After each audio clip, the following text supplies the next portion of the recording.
Hi, today we're going to be comparing the RTX 4080 and the 7900 XTX when combined with the 5800 X3D, 32GB of 3600MHz CL16 RAM on Windows 10 with rebar enabled.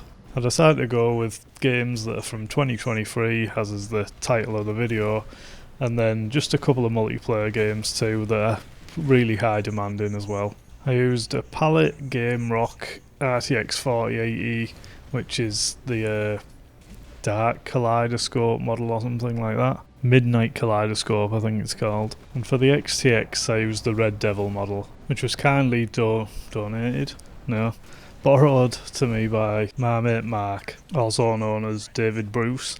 So thanks a lot for that, mate, much appreciated. The particular model of 4080 does run at standard clocks, so just exactly the same as like the Founders Edition. And the Red Devil does have a tiny boost to the core clock over the reference model, so maybe you'll get a couple of extra frames with this model, but nothing major, so I wouldn't worry about it.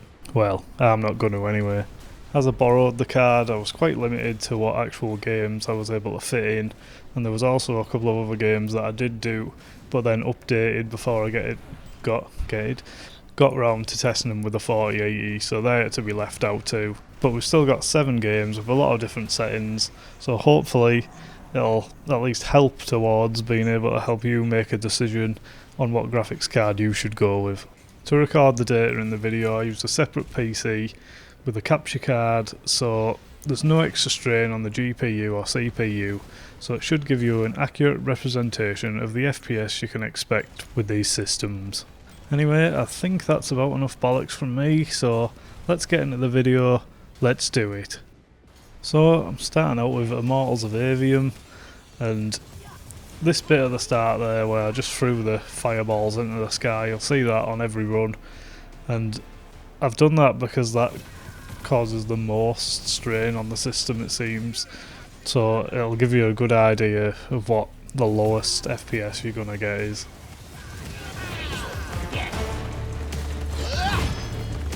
I went with low settings here as well, because really with high you were really struggling to lock 60 at any setting. Like even here, just to lock 60, well, not even lock 60 with the 4080 there, FSR performance was required. At 4K we're seeing the 7900 XTX being around 15% better on average than the 4080 in this game. Now we're going to move down to 1440p, and here I just whacked all the sliders up to max for the settings, as it's a lot easier to hit 60 FPS now.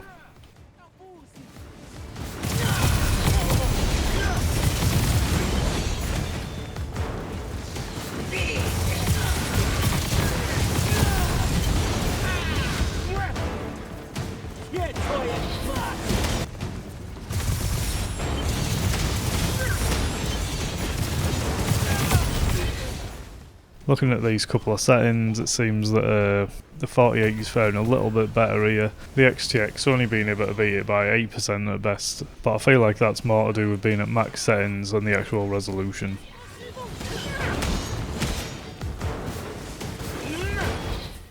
Finally we move to 1080p. I'm just going to do max settings here because really, who's buying any of these cards to even play at 1080p? Never mind, play at 1080p and turn down the settings.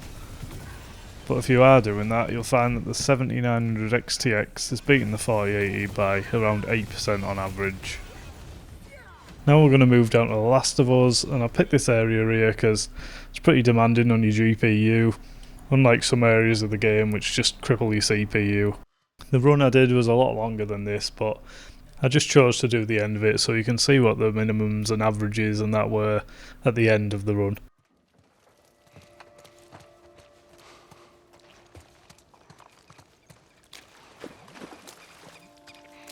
I forgot to do this with Immortals of Aveum, but in this game and any others where it's available, I'm using DLSS on the 4080 instead of FSR, and here they're both on the balance settings.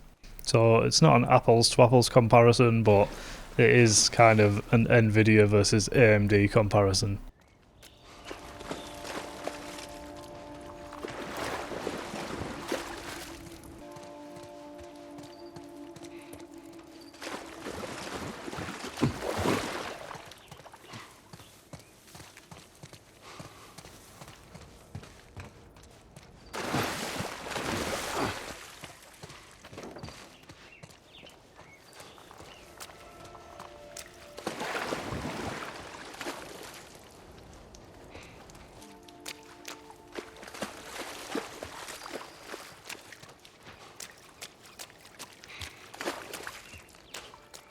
4K, once again we're seeing the 7900 XTX beating the 4080 in this game, being 11% faster in the averages with no upscaling enabled, and around 4% faster with balanced upscaling enabled.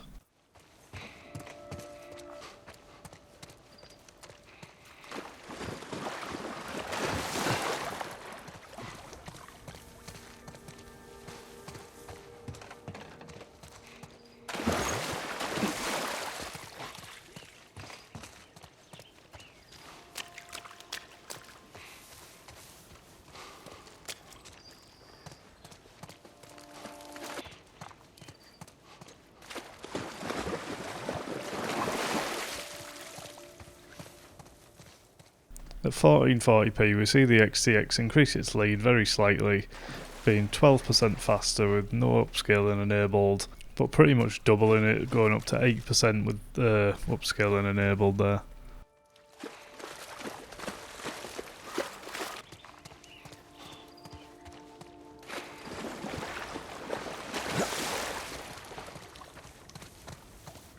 For those of you rocking the 1080p monitor, ridiculously powerful graphics card combo, the XTX beats the 4080 once again in the averages by 7%. Now we're going to move on to Fortnite, and I just picked part of the replay that was pretty GPU heavy, at least at the higher settings anyway. And I just ran a 1 minute run and included the last 25 seconds, so you can get a good idea of the averages over that run at the end. What I decided to do in Fortnite was to include TSR Epic with both cards, but then with the 4080 also include DLSS as it was available to me. So you'll see on the right hand side they're both 4080 just with the different upscaling methods. And as you'll see in this part of the video, DLSS did give me better performance here. I'll leave it up to you to decide which you think gives better image quality though.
As you'll see, at 4K the 4080 was able to beat the 7900 XTX when upscaling was enabled at the performance setting at least, giving it a 10% boost at epic settings and a 5% boost at high.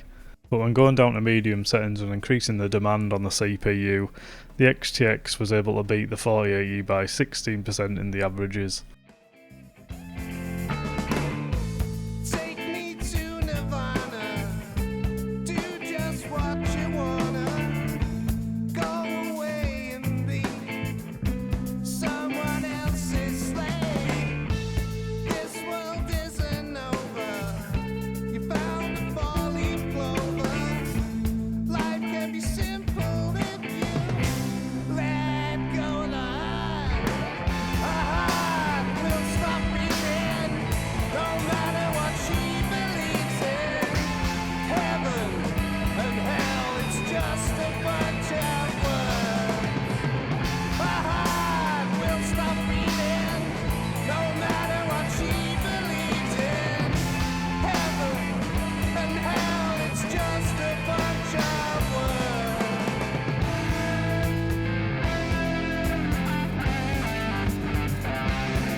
1440p there was a bit more load on the CPU, and this gives AMD a bit of an advantage here.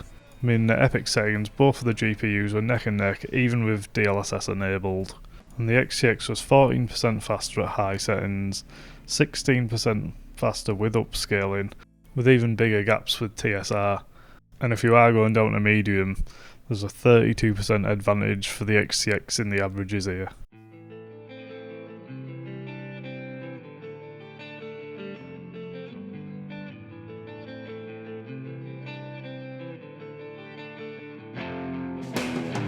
Got a sick idea of mercy, a sick idea of right. 1080p I decided to just use epic with FSR quality here, and the 7900 XTX is 11% faster than the 4080. Now we have Resident Evil 4, and in this one the runs were pretty hard to match up, as the area I chose, which is probably a bad decision, but I wanted to try and show somewhere that's pretty heavy in combat, but it's also really random, so whether someone's going to pop out and stab you in the face with an axe in one run might not happen in the next one. But I did try and keep them somewhat uniform by trying to get a good strangling in each run. Even if it wasn't on the video, it will have happened earlier in that run. Once again, it's a 1 minute run, but I've just included the end part to keep the video a bit shorter.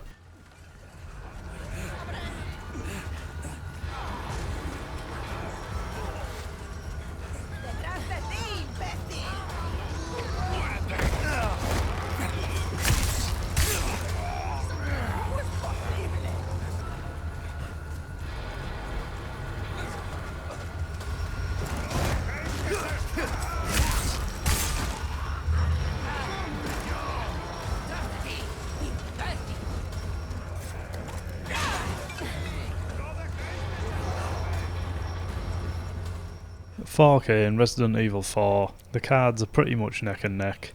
When at an FSR balance, the 4080 does have a 4% advantage at max settings, but then at the prioritised graphics setting, 7900 XTX does win by 3%, so trading blows depending on the settings really. Although the XTX does seem to have consistently better percentile lows.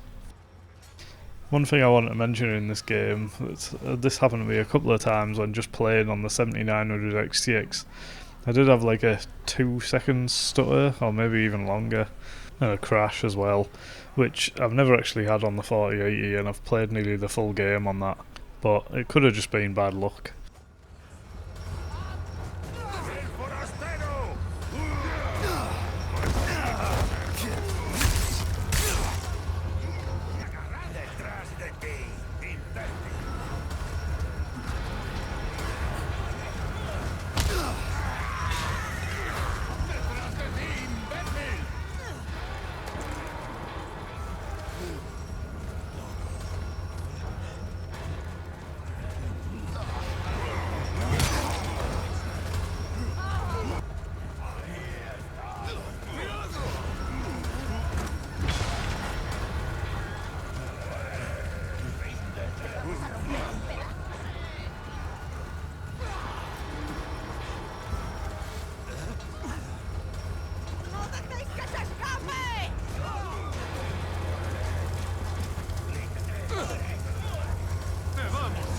So at 1440p, the XTX is slightly better again, but it's only a maximum of 3% faster in the averages at these settings shown here.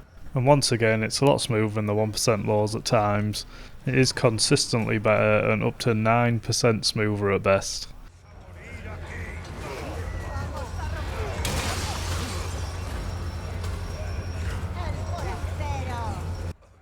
Finally, at 1080p max settings, the 7900 XTX is 6% better in the averages, with slightly better 1% lows.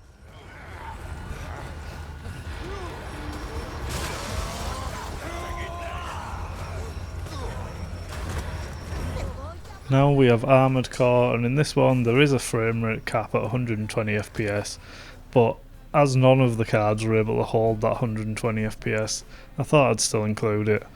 Thankfully for me and my sanity in this one, there's no upscaling methods, so it's pretty easy, just ultra, or max or whatever it's called, high, low, and that's it. In this one I decided to include the most demanding part of the run, so you'll see like the worst frame rates I got in the run. Save the sinner.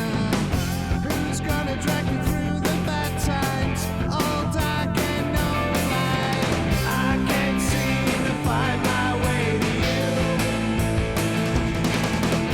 I can't seem to find my way to you. I can't seem to find my way to you. 4K we see the 4080 beating the 7900 XTX, being 13% faster at maximum settings and allowing you to lock 90 there, 10% faster at high settings, and the cards are pretty much within margin of error at the low settings. To tell me I'm still sane.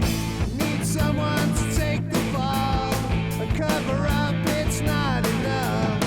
I need a villain to pin the blame. Come on down and feel my shame. I can't seem to find my way to you. I can't seem to find my way to you. I can't seem to find my way to you. At 1440p, both cards are pretty much neck and neck here. It is a very slight win for the 7900 XTX though, but realistically it's within margin of error.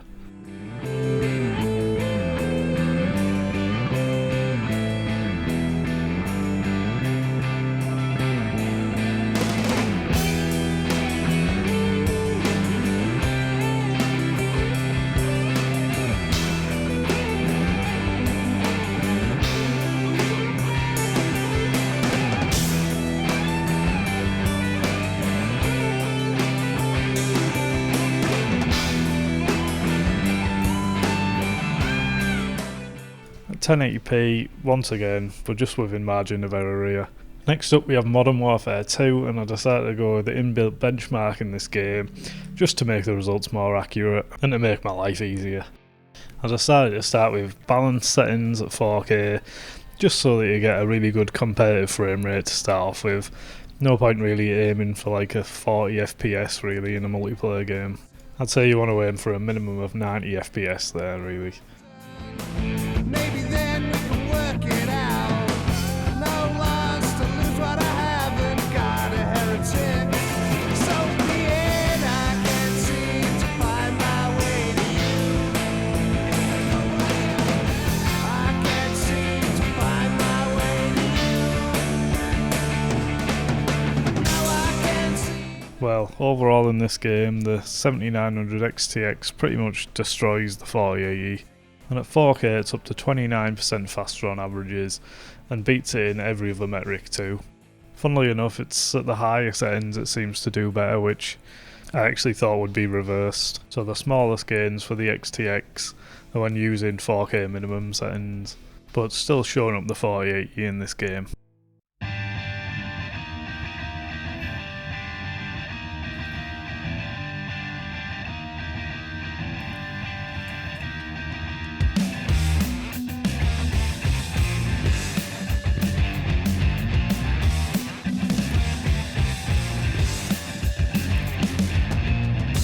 Give me the gun.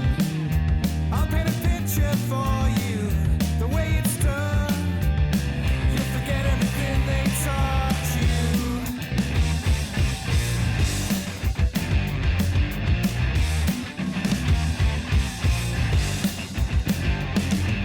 I know no one knows how it works. How anyone believes you can create such a thing. At 1440p we see the 7900 XTX increase its lead even more, up to 32% now. And once again the lead shrinks when going down in settings. And at minimum settings the cards actually become pretty much exactly the same. Like what you find, picture to remind, and the time to forget.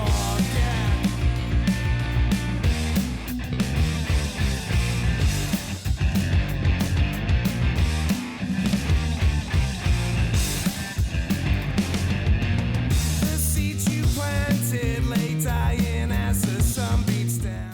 At 1080p ultra settings, the 7900 XTX is able to beat the 4080 by 32% in the averages again, with similar gains to the percentile lows. Now we have Star Wars Jedi Survivor, and I decided to pick somewhere that was pretty demanding on your GPU, but it is still pretty demanding on the CPU this game, especially with ray tracing enabled, and when going down in resolution. Annoyingly, my data was taken from just before they added DLSS, so I've had to use FSR in this one for both graphics cards, but I have done a little test on the 4080 with the DLSS there, and it turns out you actually get worse performance with DLSS, at least in this area anyway. And you can use FrameGen and destroy the FSR performance, but because it increased my input latency, even when used with DLSS performance, it still wasn't as good as just using FSR on its own, latency wise anyway. So unless I somehow improve the DLSS performance myself, I just use FSR. Anyway, once again, I just use the last 25 seconds with a 1 minute run.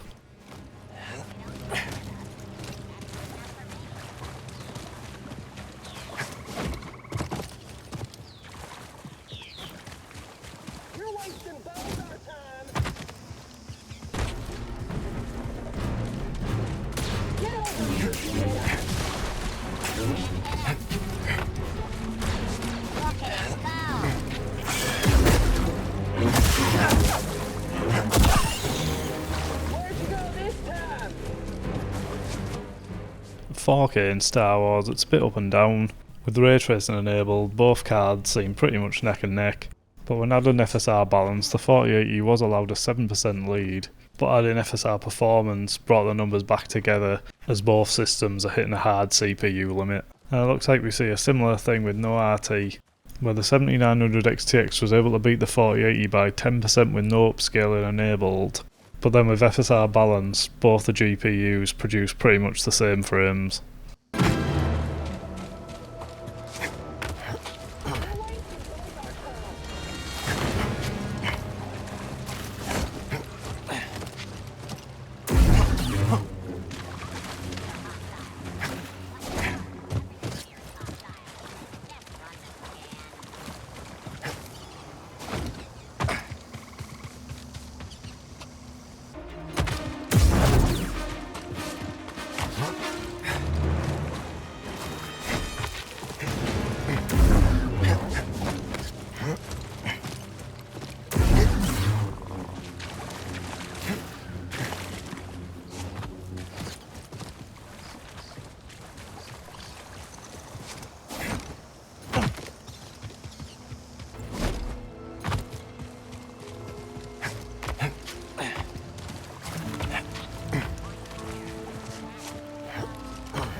At 1440p we see pretty much exactly the same thing as we did at 4K. The 4080 was 5% faster in the averages with ray tracing enabled, but they were both neck and neck with FSR, although the 4080 did have a nice little buffer to that 60 FPS lock with slightly higher minimums there.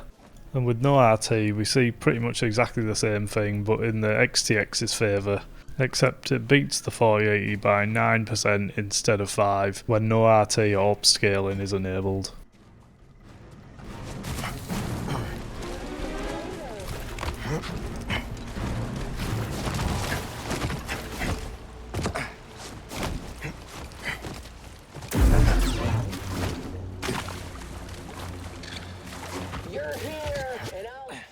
At both my 1080p runs, I found that the 4080 wins slightly, but realistically it's probably within margin of error, at least when ray tracing isn't enabled anyway.